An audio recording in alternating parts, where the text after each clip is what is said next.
Hello everyone, I'm Robert Brokamp, a Senior Advisor for the Motley Fool's Early Retirement Service. And here we are with another installment of Ask a Fool. Today's question comes from Cassandra.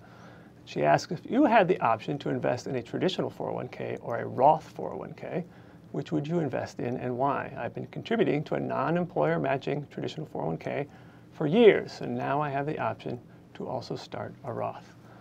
Good question, Cassandra. Let's start with some terms to make sure that we all understand what we're talking about. When we say 401k, we're talking generally about employer-sponsored accounts. Could be a 403b, could be a 457, something like that.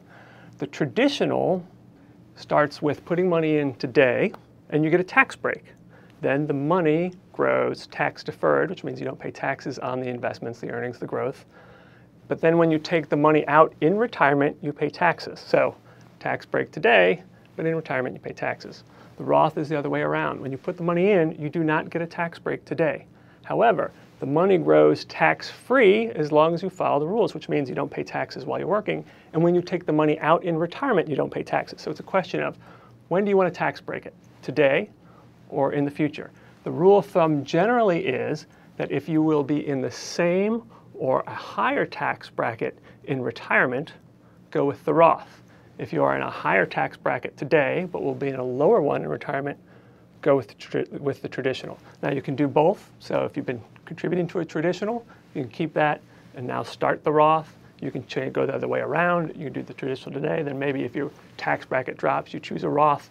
What you get there is something that people call tax diversification. So you have a little bit in each, so you can manage your tax bill in retirement. So that's the general rule of thumb. Now, I'll point out one other thing that you mentioned, that is you are not getting a match on your contributions. So some people do get a match, which means, for example, maybe if you put in $500 in your 401k, your boss would put in another 50, 100, 200, something like that to match that. It's an incentive for you to save. It's free money. Always take advantage of that. However, if you are not having your contributions matched by your employer, you might consider actually, instead of going with the 401k, going with an IRA, because many 401ks are actually not very good. You're limited in your choices to the 10, 15, 20 funds that are within the 401k. They may not be particularly good funds. They may be high-cost funds. So if you don't like the options in your 401k, it might be better to instead go with a Roth IRA, max that out first, and then if you can save more, go with the 401k. The benefit of the 401k is that the contribution limits are higher.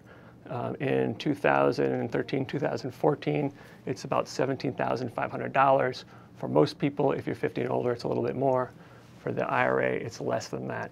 But if you can save, if your IRA, if your 401k is not a very good plan, start with the IRA first, perhaps, and then go to the 401k.